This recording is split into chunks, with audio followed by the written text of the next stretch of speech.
tingnan ninyo saan, ano yung galingan na ninyo. Lahat kayo Muslim dati. Kahit isang Kristiyano, wala.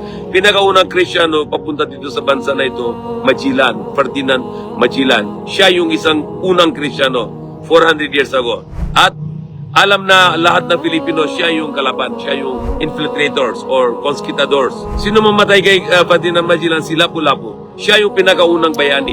Sino si Lapu-Lapu? Siya isang dato, Muslim, leader, dato Kalipula. Siya isang Muslim, tunay na Muslim at dato siya, leader siya.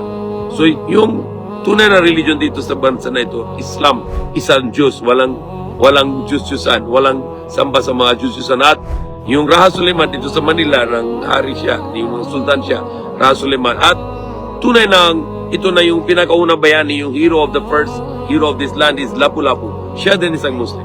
Meron din yung study at yung mga ibang study na corrupt by the Spanish. At yung pangalan na Philippine, ito galing sa King Philip, hari ng Kastila.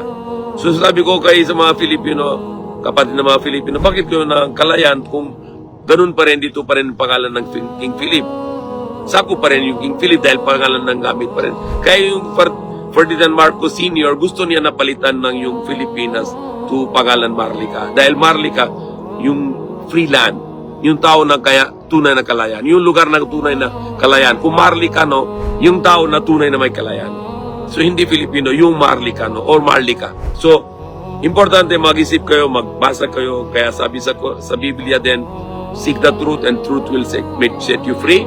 Hanap kayo ng katotohanan para meron kayo ng tunay na kalayan. So there is only one God, la ilaha illallah, there is no other God except Allah. Walang Diyos dapat sambay maliban kay Allah.